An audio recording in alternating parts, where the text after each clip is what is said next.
Son las 7:47 y antes de darle la palabra a nuestro próximo invitado, queremos hacer conocer un tuit que ha sido publicado recientemente de parte del candidato Carlos Håkansson, que no alcanzó el número mínimo de votos para ser elegido juez constitucional y que dice lo siguiente: por mi país decidí participar en el proceso de selección a candidatos del TC, evaluado mi CV por el Congreso, informe de Contraloría, así como confirmar mis convicciones democráticas y en defensa de los derechos humanos durante la entrevista. Le deseo lo mejor a los 13 candidatos. Se refiere a los candidatos que no han sido rechazados 2 veces, como es el caso de él y el señor Ollarse, y que en consecuencia entre los 13 pueden ser elegidos mañana.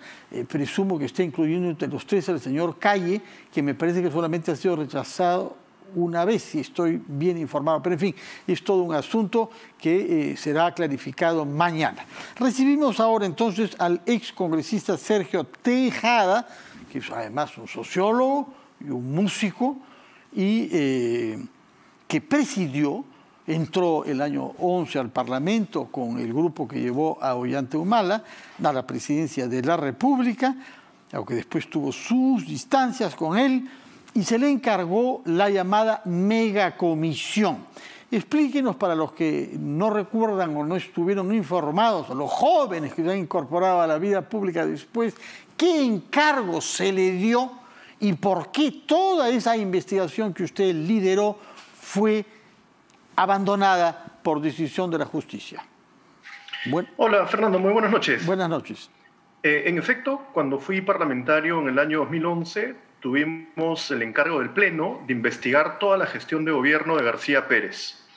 Esto nos llevó a abordar diferentes temas. Uno de los más conocidos fue el caso narcoindultos, pero habían otros: Petroteca, Agua para Todos, colegios emblemáticos. Y lo que ocurrió no es que se hubiera anulado todo nuestro trabajo. Aquí sí quiero hacer una aclaración bien precisa. Por favor. Un juez constitucional anuló las declaraciones de García Pérez, exclusivamente sus declaraciones, y con ello toda posible responsabilidad que se derivara de ellas. Quiere decir que nuestros informes no fueron anulados, nuestro trabajo tampoco fue paralizado, pero sí el juez decidió que las declaraciones de García en una determinada fecha no valían. Bueno, pero entonces, usted publicó después un libro a cuya presentación yo asistí, El reino de la impunidad, en la que usted lo que hace sentir de facto esta decisión judicial impidió que el trabajo que hicimos muchos parlamentarios durante mucho tiempo sirviera para algo. Sirvió para bastante. Recuerda que el caso narcoindultos terminó en una sentencia. Pero lo que no se pudo fue incluir a García Pérez en los casos. Ese fue el gran problema. Y quiero recordar que en ese momento nosotros cuestionamos la decisión del juez, efectivamente, pero lo hicimos apelando, no desconociendo la sentencia.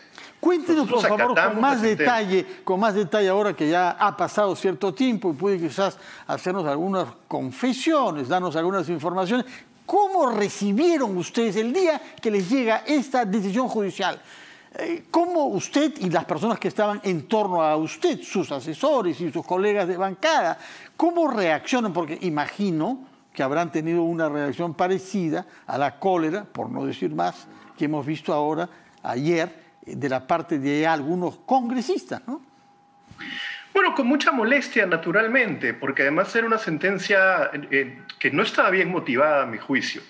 Decían que el problema de fondo es que no lo habíamos citado adecuadamente a García, no habíamos dado detalle suficiente para la citación, y esto no era cierto. Incluso habían sentencias del propio Tribunal Constitucional que señalaba que el grado de avance o el grado de especificación de las citaciones dependía del grado de avance de las investigaciones. Entonces, en el momento de las investigaciones en el que estábamos, solo podíamos hacer citaciones un poco más genéricas. Sin embargo, con un espíritu democrático y de respeto a la separación de poderes y el control entre poderes del Estado, acatamos la decisión. Es por eso que lo citamos nuevamente a García Pérez. Y en la nueva citación acogimos todos los requerimientos del Poder Judicial, que era citar con mayor detalle, dar la posibilidad a los abogados de acceder al expediente, que García pueda acudir con su defensa legal a las sesiones, y por eso se produjo una nueva citación. Nosotros entramos en un proceso largo. Empezamos por la apelación, incluso García apeló porque él no estaba contento tampoco con el resultado, él quería que me retiraran de la media comisión y que él simplemente ya no pudiera ser investigado. Y este proceso terminó varios años después. Pero el punto central es que en el Congreso tenemos que respetar las decisiones del Poder Judicial, así no nos gusten. Si no nos gustan, tenemos derecho a opinar, por supuesto, y tenemos derecho a apelar. Nosotros nos fuimos hasta la última instancia, pero al final, digamos, no ganamos, exclusivamente con respecto a García, eso sí quiero aclararlo. Ahora bien, nos está diciendo que en torno a usted no hubo ninguno que tuvo la tentación de reaccionar, como hemos visto que han reaccionado los congresistas ayer. Sí, por supuesto. Tuvimos una discusión pues, fuerte dentro de la propia comisión e incluso a nivel del Pleno del Congreso, ¿no? Habían varios congresistas que señalaban que no había que reconocer la sentencia, que había que continuar como si no hubiera ocurrido, pero esa sentencia tenía una particularidad. Yo sí podía someter mis informes a debate en el Pleno. El problema es que no iban a tener validez cualquier tipo de acusación referida a García, porque sus declaraciones estaban anuladas. Entonces sí, en la discusión los apristas, por ejemplo, decían que no había espacio exento de control constitucional, cosa que ahora dicen al revés, porque están en desacuerdo con esta decisión del Poder Judicial, y según ellos yo no podía defender. Pero no hay apristas en el Congreso ahora, no hay apristas en el Congreso sobre ese punto. No, pero algunos los he escuchado a Jorge del Castillo opinar, ¿no? Y seguramente aparecerán algunos otros analistas o constitucionalistas pronunciándose en contra del fallo. Y como dices, efectivamente hubo algunos congresistas que estuvieron en desacuerdo y pidieron desacatar. Pero yo como presidente de la comisión tenía que ser responsable. Entonces no me quedaba otra que asumir que tenía que hacer una nueva citación tomando en cuenta las recomendaciones que había hecho el juez constitucional. ¿Se usaron en ese momento, hace más de 5 años, los mismos argumentos que ahora? La autonomía de los poderes, el mandato constitucional, sí, etcétera, etcétera, etcétera. Y estuvieron tentados de considerar que la decisión judicial era un prevaricato, como se ha dicho acá.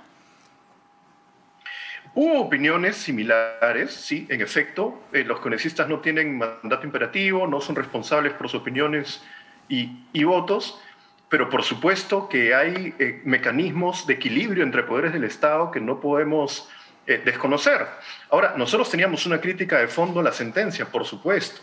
Para nosotros no era cierto que no hubiéramos citado con detalle a García Pérez, que no hubiéramos garantizado su derecho a la defensa, pero no podíamos resolverlo pues desacatando, ¿no?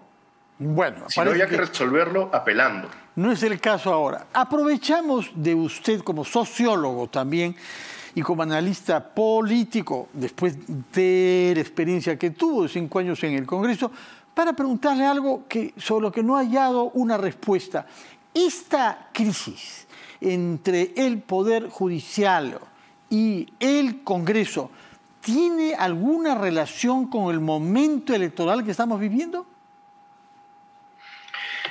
Es una crisis que ya tiene un tiempo, tiene creo que varios años y pasa por algunas deficiencias en el propio diseño institucional. Creo que el equilibrio de poderes en este país está en un momento de crisis, porque no solamente es una confrontación con el Poder Judicial, sino también entre el Congreso y el Poder Ejecutivo.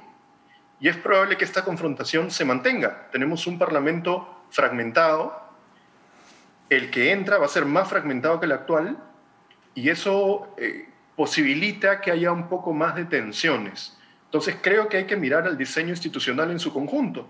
Para nosotros eso pasa como un sociólogo, por una nueva constitución. Nos ha contestado como un sociólogo, hablando sobre instituciones y abstracciones. Ahora quiero que me hable sobre político, es decir, sobre los actores políticos de esta situación, puesto que hay otros actores que entran en escena desde el 28 de julio, y quiero saber si lo que está sucediendo ahora tiene que ver o no con lo que pueda pasar después del 28 de julio.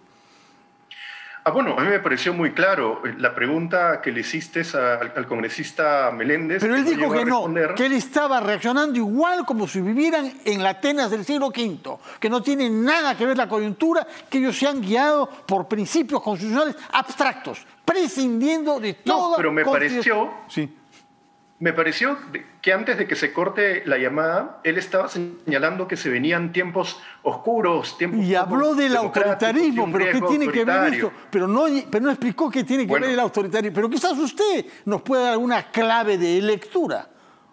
Bueno, me da la impresión que lo que él quería decir antes de que se corte la llamada es que ellos sienten que hay un riesgo autoritario, por supuesto yo lo rechazo, y creen que controlando el Tribunal Constitucional van a poder tener más margen de maniobra o un cierto poder sobre el futuro gobierno. Eso me parece un error. El Tribunal Constitucional tiene que ser lo más independiente posible y tiene que ser totalmente ingrato con respecto a los miembros que lo han elegido, en este caso, los congresistas. Entonces, no se puede esperar que sea un Tribunal Constitucional acorde con los intereses de ciertos grupos políticos y menos capturado, ¿no?, por algunas coaliciones políticas. A mí me preocupó mucho cómo en las entrevistas a los candidatos a magistrados les preguntaban qué opinaban sobre la SUNEDU, ¿no?, qué opinaban sobre el cierre del Congreso, qué opinaban sobre temas muy específicos que posiblemente en un futuro lleguen al Tribunal Constitucional. Entonces, no puedes votar por un magistrado en función de un pedido de adelanto de opinión. Es decir, yo te elijo porque sé que tú vas a votar como yo quiero que votes. Tú no puedes hacer eso. Tú tienes que votar por la calidad profesional y moral del candidato. Muchas gracias, señor Sergio Tejada. Espero que la próxima vez podamos hablar sobre música también, porque no solamente usted es un intérprete, sino que también es un analista y ha escrito sobre eso, y quizás por ahí podamos comprender cosas de la realidad social, claro de la realidad social de nuestro país y de nuestra cultura y de nuestra mentalidad a partir de la música que usted ejecuta y sobre la que piensa también. Muchas gracias y muy buenas noches. Por supuesto, encantado. Llegamos así al fin de nuestro programa por hoy. Les deseamos una feliz noche y que estemos mañana juntos otra vez a las 7 a una nueva versión de las 5 de las 7. Muy buenas noches.